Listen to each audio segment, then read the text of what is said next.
राजकुमारी जो अपने गांव में आज संघर्ष कर रही हैं, क्योंकि कुछ समय पहले इनके पति की मृत्यु हो गई। एक लड़का जो विकलांग हो गया। विकलांग बच्चे की परवरिश करना, परिवार को चलाना और तमाम उन सामाजिक भेदभाव को सहना जो आज भी गांव में उनके साथ होते हैं।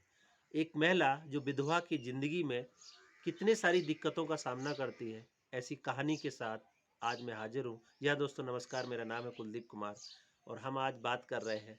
आज की कहानी है राजकुमारी की, जो कि जालौन ज़िले के सिकरी राजा गांव की रहने वाली है।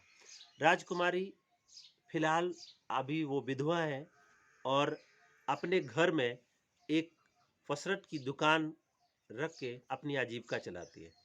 राजकुमारी का एक बच्चा जो एक जश्न में बारूद चला रहा था कि उसका बारूद की वजह से वो बच्चा विकलांग हो गया है, उसका भी बोझ राजकुमारी के सर पे आता है। आज राजकुमारी हमारे साथ खुद है, मैं राजकुमारी के साथ हूँ। मैं राजकुमारी से ही जानेंगे कि वो किस संघर्ष के साथ अपने ज़िंदगी को काट रही हैं, क्या ऐसी दिक्कतें हैं जिनका फेस करते हुए वो संघर्ष कर रही है। क्योंकि एक दलित महिला के लिए संघर्ष तब और बढ़ जाता है जब उसके साथ जातिगत भेदभाव होता है, जब उसके साथ तमाम तरीके की ऐसी चुनौतियां आती हैं जहां गांव में इस तरीके से सोचा जाता है कि अरे इनके लिए अभी क्या करना है। फैमिली का दबाव, समाज का दबाव और उन सब के बीच जीते वो संघर्ष करती एक महिला राजकुमारी जो आज हमारे साथ है, हम उनसे बात करेंगे। राजकुमारी जी, अपना परिचय बताइए, अपने बारे में बताइए, बोलिए, ऐसे बोलिए आप। बहुत परेशान है। जी, क्या नाम क्या है अपना पूरा बताओ। राजकुमारी। राजकुमारी, हाँ, क्या? बहुत ऐसे पालू हमने। हाँ, हम बहुत परेशान हैं। क्या हुआ है? हम बच्चा लगे बहुत बहुत ऐसे पालू बहुत बचपन से खत्म हो गए थे। अच्छा, कितने बच्चे हैं आपके? एक बच्चे दो लड़के। तो कैसे खत्म हो गए थे? बीमार हो गए थे। बीमार हो गए थे, हाँ, इलाज नहीं करा पाए? तो इलाज का पैसा ही नहीं आते, इलाज का तो मजदूरी राजकुमारी जो करते बात हैं। बता रही हैं, ये बात बीमार हो समझने गए। की। हाँ, क्या हो गया था? बीमार हो गए तो पैसा ही ना आता, तो कहाँ से जितनी मजदूरी करे तो लड़का कर दिया खवा कहाँ से मिलेगा। आप समझ सकते हैं कि एक महिला उस परिवार से आती है जहां आर्थिक संसाधनों का अभाव है, मजदूरी मिलती नहीं है और उसके पति जब बीमार हो गए तो इलाज कराने के लिए भी पैसे नहीं। जितनी मेहनत मजदूरी किया, उससे बच्चों को पाला, इलाज कैसे कराए, कुछ समय तक संघर्ष किया, इलाज भी कराया, घर परिवार इधर उधर से पैसा लेकर के, लेकिन फिर भी वो अपने पति को नहीं बचा पाए क्योंकि बहुत सारी चुनौतियां राजकुमारी के सामने थी। राजकुमारी, क्या क्या हुआ था, किस तरीके से फिर आपका बच्चा भी विकलांग हुआ आप बता रहे हैं? ना तो गोला पूरी चला घटना दिया। बताइए, आप अपने बारे में, अपनी कहानी के बारे में बता सकते गोला हैं गोला ताकि चला बहुत सारे दिया लोग था। जान रहे थे। गोला चला दिया था। अच्छा, तो दूसरे क्या? की शादी थी। हम्म। हाँ, जब से तो कछु कर नहीं पाऊ। अच्छा, हाँ, हम बीमार रख हम कुछ नहीं कर पाते। तो क्या अभी के जिंदगी कैसे चल रही है? ऐसे ही चल रही है, मजदूरी कर जाओ तो चल जाए अपने ऐसे। हम्म। दुकानदार अपन थोड़ी।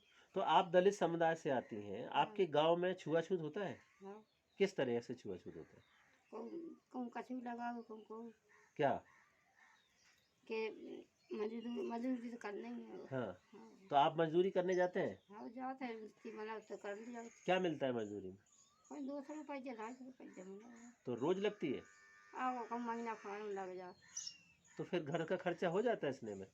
इसकी दुकानदार तो ही हो जाता है। अच्छा, तो आपने अपनी दुकान रखी है, हाँ, तो ये दुकान रखने की सोच कहाँ से आई, कैसे रखा है इसको आपने, कैसे शुरू करी? मजदूरी कर कर। हम्म। हाँ, मजदूरी करे जितने अपने लगा ली तो सही खर्च हो जाए। अच्छा, हाँ। तो राजकुमारी ने इन सब तमाम परिस्थितियों से उबरते हुए अपने गांव में और मन। एक दुकान रखी है और ये दुकान से वो चार पैसे कमाती हैं, अपने परिवार का खर्चा चलाती हैं। तमाम सरकार की भी स्कीमें हैं इस तरीके से परिवारों को, खास तौर से विधवा महिलाओं को सपोर्ट करने के लिए, जिससे कि वो अपनी ज़िंदगी को फिर से शुरू कर सकें। आज वो सुविधाएं तो इनको नहीं मिली, लेकिन इन्होंने मेहनत मजदूरी करके एक दुकान रखी है, जिस दुकान के सहारे उनका परिवार चलता है। राजकुमारी, आपकी सरकार से कोई मांग, कोई अपील, कुछ कहना चाहते हैं? खातिर शहर साहब तो हमें और तो क्या मदद। चाहते हैं आप, क्या मांग है आपकी? दुकान लगा दे में तो पैसा दे कुछ। हम्म। मजदूरी। मजदूरी भी नहीं मिलती? हम्म। तो सरकार की कौन कौन सी योजनाएं आपको मिल गई अब तक? अबे तो कछु नहीं मिली। सरकार तो इतनी योजनाएं चलाती हैं, पेंशन, आवास, शौचालय, नरेगा और तमाम सारी स्कीमें।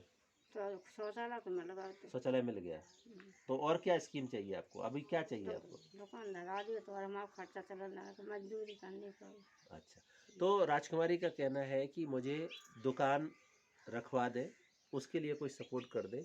खास तौर से मजदूरी कैसे करनी, मजदूरी वो कर नहीं पाती हैं, राजकुमारी बता रही बीमार है। रखे। बीमार भी रहती हैं। अभी कौन कौन है घर में और कैसे खर्चा चलता है? हम भाई मजदूरी करे भाई, तो हम्म, भाई खर्चा चला, दुकानदारी लिया जो कहते भाई खर्चा चला, हम्म, साग सब्जी को हम्म। और बिटिंग अपनी कर गए। कितनी बच्चे हैं आपके? ठीक है, तो कितनी लड़कियां कितनी थी? 2 ऐसे। शादी कर दी? हाँ, सम्मेलन से करने दो। सम्मेलन से किया? हाँ, और घर रखे नहीं कैसे। राजकुमारी एक और बात की तरफ इशारा कर रही है कि घर में कुछ था नहीं, 2 बच्चियों की इन्होंने शादी किया और दोनों सामूहिक जो शादी समारोह होते हैं, सम्मेलन से शादी किया। सरकार की एक बड़ी अच्छी स्कीम है शादी विवाह अनुदान योजना। उस शादी विवाह अनुदान योजना नहीं होती तो शायद राजकुमारी जैसी बच्चियों की शादी करना मुश्किल हो जाता। मैं सरकार को धन्यवाद दूंगा कि ये बहुत अच्छी स्कीमें बनाई हैं, जिससे कम से कम राजकुमारी की बच्ची की शादी तो हो पाई, वरना ऐसे तमाम दलित वंचित तबके के परिवार संघर्ष कर रहे हैं और हर लड़की जब जवान होती है तो उसकी शादी करने का एक दबाव मानसिक तौर से पूरे परिवार पर रहता है।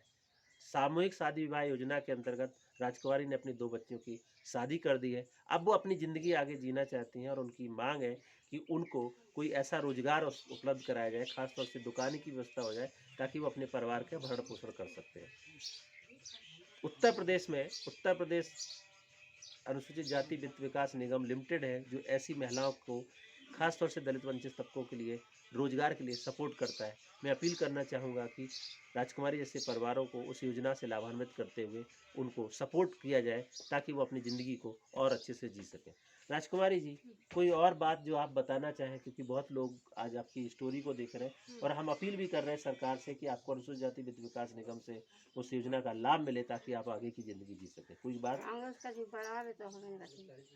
जी, तो राजकुमारी आगे अपनी ज़िंदगी को आगे बढ़ाने के लिए ये अपील कर रही है। हमारी भी आज इस कहानी के माध्यम से मैं 2-3 चीज़ें आप सबके साथ रखना चाहता था कि सरकार की योजनाओं का कितना इम्पैक्ट पड़ता है।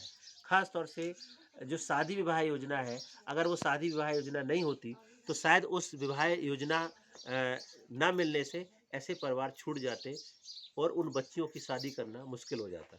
उत्तर प्रदेश सरकार की जो सामूहिक शादी विवाह योजना है, जिसके माध्यम से आज राजकुमारी ने अपनी 2 बच्चियों की शादी कर पाई है, बहुत सफल एग्जाम्पल, सरकार को वो धन्यवाद भी देती हैं। लेकिन एक और अपील इस कहानी के माध्यम से करना चाहेंगे कि ऐसी विधवा महिलाएं जो गांव में संघर्ष कर रही हैं, जो अपना आजीविका चलाने के लिए गांव में ही अपना स्वरोजगार करना चाहती हैं, तो राजकुमारी भी अपील कर रही है कि हमें कोई ऐसा धंधा मिल जाए, ऐसा स्वरोजगार मिल जाए, क्योंकि काम नहीं मिलता है।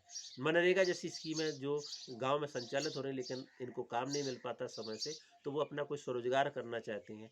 आज राजकुमारी की कहानी पे हमने बातचीत किया कि किस तरीके से एक स्कीम उनको प्रभावित करती है, किस तरीके से एक स्कीम उनकी ज़िंदगी को बदलती है। सरकार को ऐसी तमाम स्कीमें बनाना चाहिए, खास तौर से अनुसूचित जाति जनजाति परिवारों के लिए जो स्पेशल कंपोनेंट प्लान है, उनमें टारगेट करते हुए ऐसे परिवारों को मदद और ऐसे परिवारों को स्वरोजगार के लिए सपोर्ट करने की ज़रूरत है, ताकि ये परिवार भी ज़िंदगी जी सके, ये परिवार भी अपने गांव में सम्मान के साथ रह सके और राजकुमारी जैसी महिलाएं, विधवा महिला का जो संघर्ष जी रही हैं, वो भी अपनी ज़िंदगी को सम्मान के साथ गुजार सके।